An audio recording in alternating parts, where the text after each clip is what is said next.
Guys, you won't believe this. Check this out.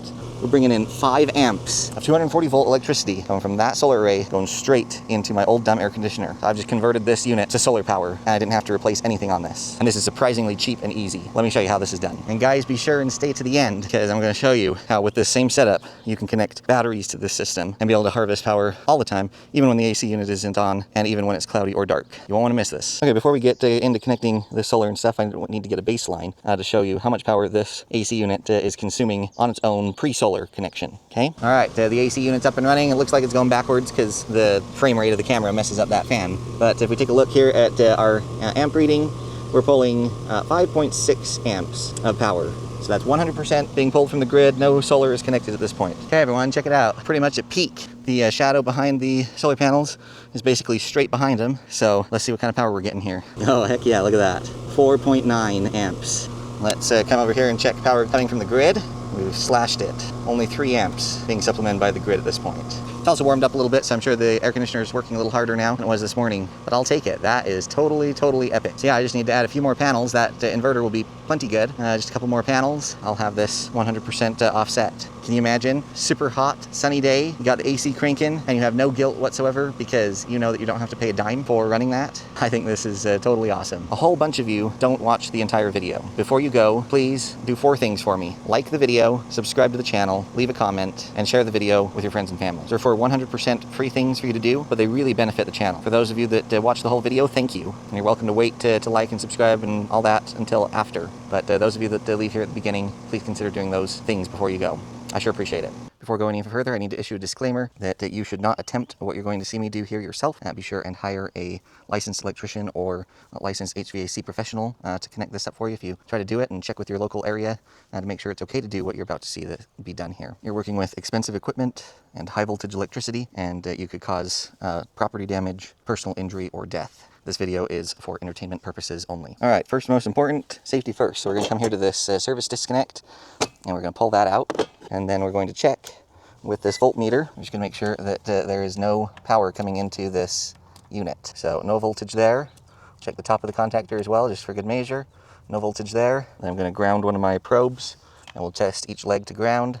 Nothing, nothing, nothing, nothing.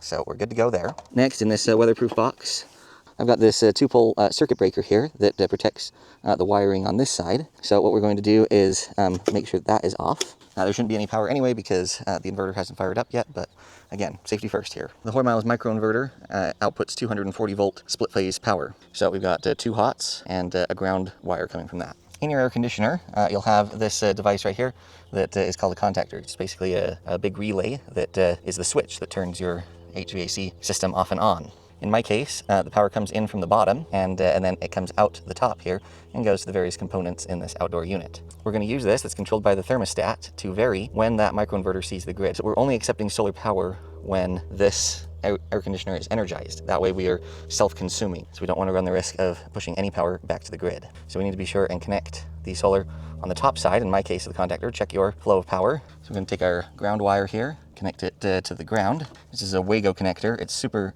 deluxe. I'll leave a link for those down in the description below. They're so handy.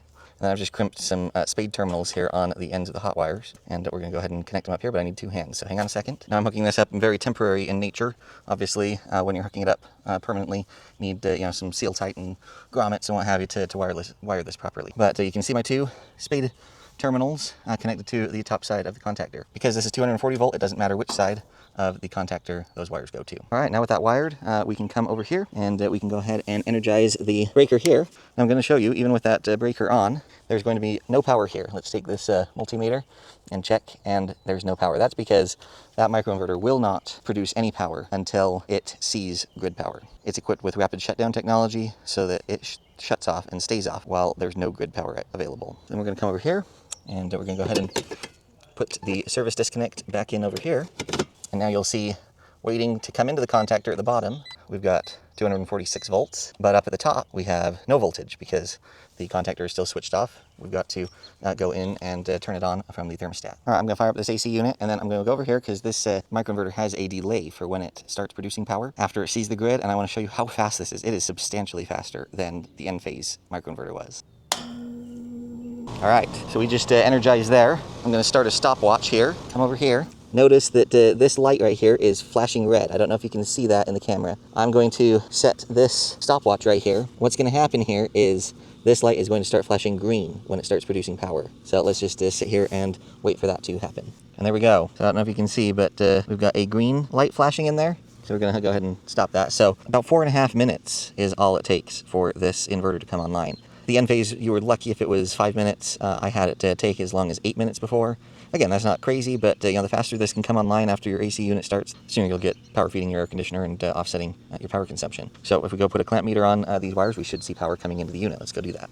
And there you go, 3.0 amps of glorious solar power coming in. Now let me give you a quick tour of what's going on here on the solar end of things. The star of the show is this guy right here. This is a micro-inverter from Hoymiles. However, the awesome thing about this is that you can connect up to 4 solar panels to 1 microinverter, which is what I'm showing right here. If we turn this over and look at the specs here, you can see that you can connect up to 65 volts per MPPT on this, which is really awesome. But it has a voltage range of 16 to 60 volts. Bear that in mind because that's going to come into the discussion further coming up here when I talk about batteries. And then it accepts up to 14 amps times 4 for each of those MPPTs. So the very cool thing about this inverter is that just this one inverter can output 1,918 watts continuous. So let's just do a quick price comparison between this and Enphase. You can see here the price that we've got for the Hoymiles microinverter at the time of filming this, as well as the price for one of the IQ8 Plus microinverters from Enphase. So basically you can get one of these Hoymiles units for the same price as 2 Enphase units. So that makes this 50% cheaper than getting 4 individual Enphase microinverters for each of these 4 panels. Let's talk about the solar panels. These are 4 370 watt bifacial Aptos panels, full-size residential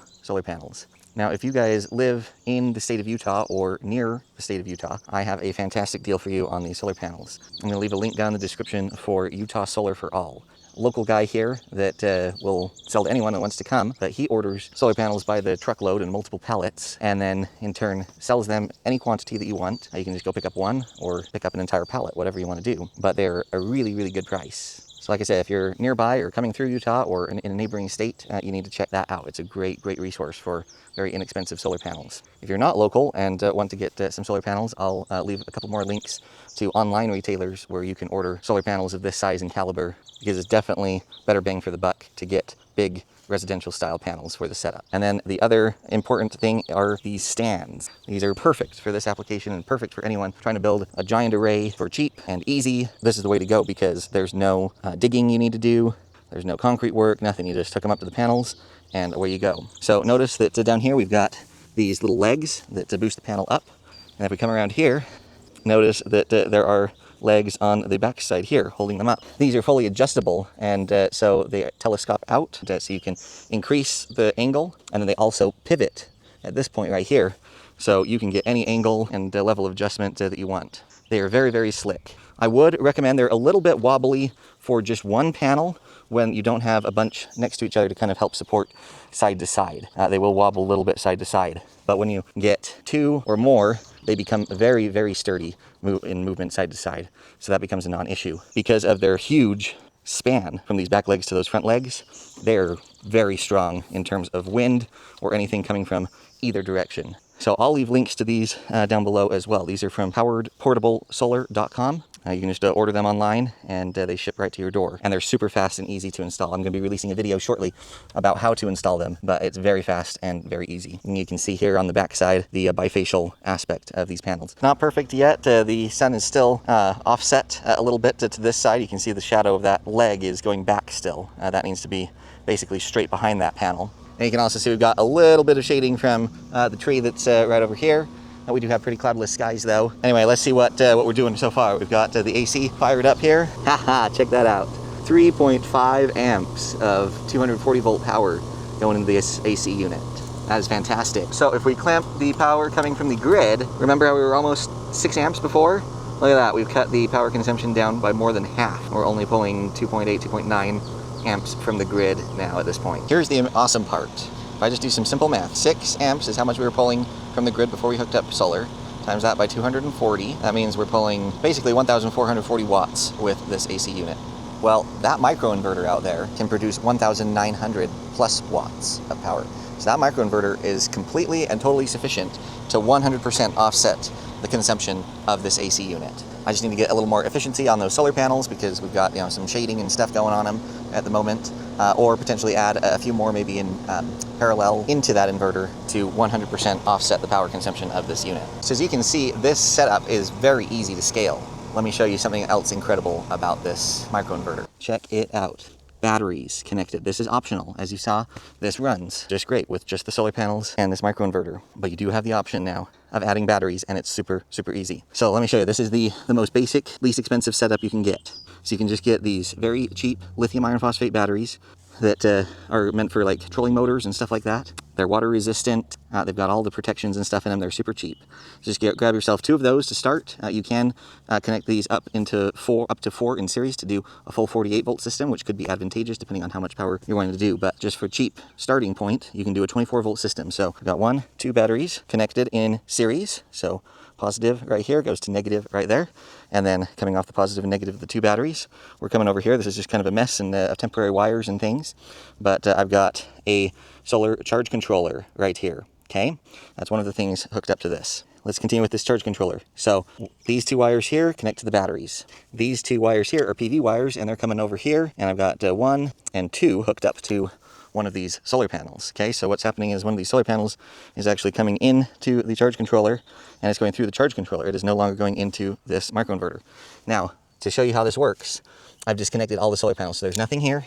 And if you look right here, there's nothing on these ports here. We've just got this plugged in here. And this, if you notice, these wires come over and they connect into this 3-way connection. So these wires are actually getting power from these batteries and this charge controller. And the sweet thing is this microinverter doesn't care what kind of DC power it sees. It's happy to see power from a solar panel, but it is also happy to see power from batteries. So let me fire up the air conditioner here, and I will show you, with all of this disconnected, that this will still generate electricity from these 2 batteries here. It might be a little hard to see, but the AC's fired up. It's gone through its delay, flashing green. Let's come over here. Again, this is without any solar panels hooked up. Heck yeah, look at that. 1.6 amps going into the AC unit. So once again here, if we go 1.6 times 240, so those 2 batteries are dumping in almost 400 watts of power, and it's all happening through the Hoymiles microinverter. And at the moment, that charge controller is probably putting in as much power as is leaving those batteries, so it still runs off of solar when it's sunny, if that makes sense. But then when the sun goes behind a cloud or gets dark or whatever, you can use the power in the batteries. So just think of the potential here. You could go ahead and go 48 volts times 4 for each of those inputs, hook up a 48 volt bank to each input of that microinverter. So that way the microinverter is just taking the power from the batteries and charge controller and converting it to AC power. Then go ahead and double the size of your solar array and get a nice beefy charge controller for each of those 4 battery banks. Then you're going to be capturing solar power the entire day without it shutting off when the AC shuts off, like it does when it's just the solar panels connected to the microinverter. So you'll go ahead and stockpile excess energy in your batteries, and then when the AC turns on, it'll go ahead and draw power from them, or maybe not. If you've got a ton of power coming in through the charge controllers, it may just go straight to the inverter and keep the batteries topped off. And then when the clouds come or when the sun goes down for the day, you can go ahead and draw down on your batteries. And then the next day, when the sun comes back up, solar panels will get to work and charge them back up. So that could definitely be a way to extend your runtime and make a little more bang for your buck, so to speak. The only issue is batteries are considerably more expensive than solar panels and the microinverters are. So anyway, it's up to you to weigh what is the most value and the best bang for your buck. This is very simple and very easy to get battery storage connected onto this.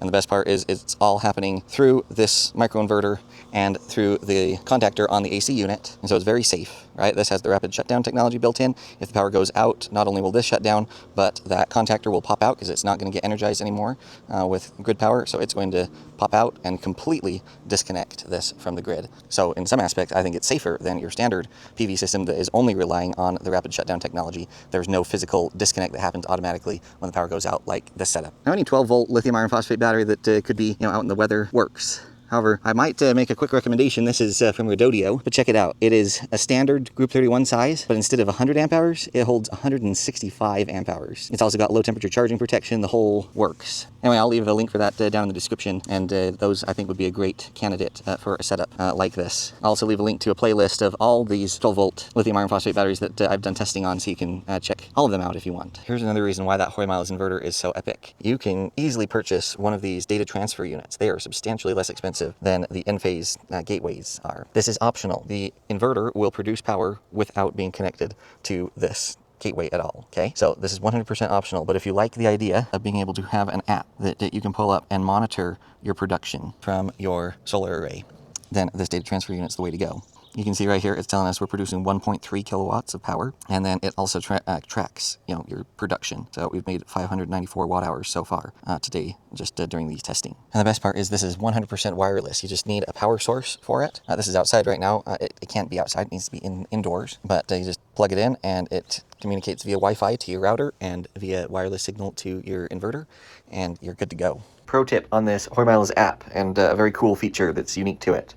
Appreciate Todd from the micro-inverter store tipping me off to this. But if you come here and go to your device list and go to your micro-inverter, then you're able to come here and push this turn on button, and it will bypass the 5-minute delay on that microinverter starting up, and you're able to immediately turn it on if you want, which is very, very cool. Now guys, if you want to see a full breakdown on the cables here that you can order with this Hoymiles microinverter, I've got links down to 2 other videos that I did, an unboxing and initial testing video of this, as well as when we tested the effects of shading and how this really gives you the maximum efficiency on your solar panels, even if one gets partially shaded or what have you. So anyway, definitely check those out.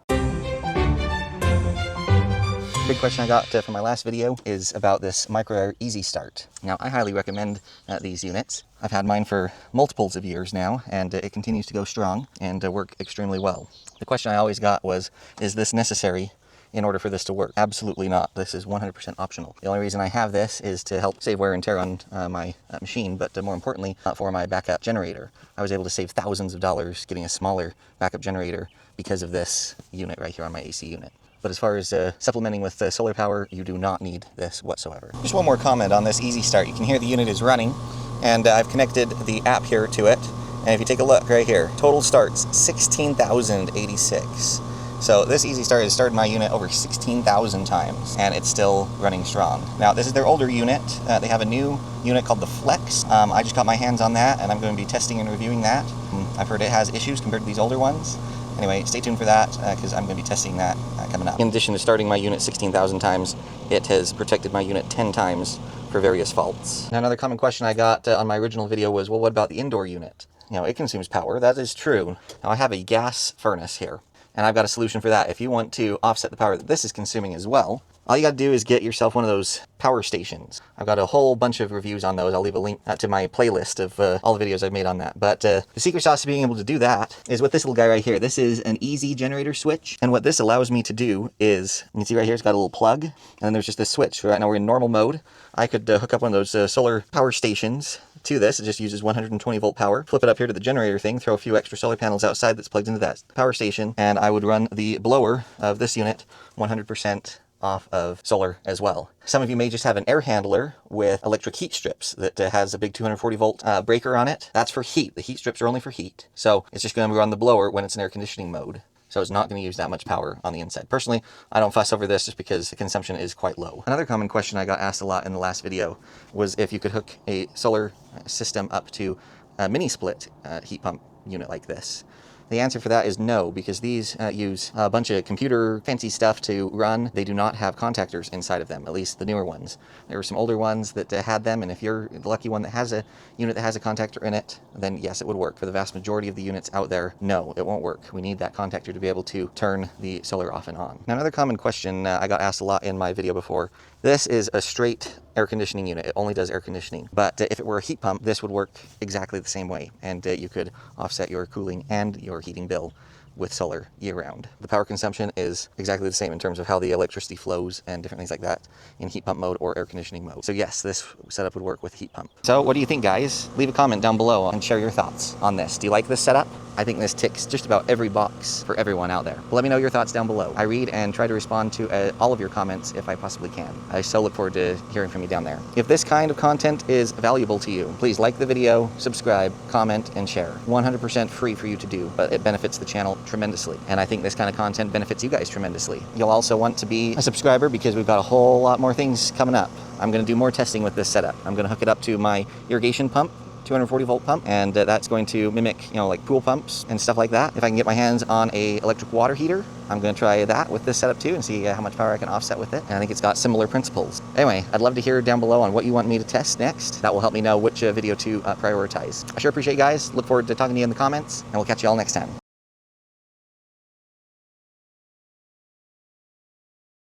Check it out, we're up to 5.1, so still climbing a little more. Just can't beat that feeling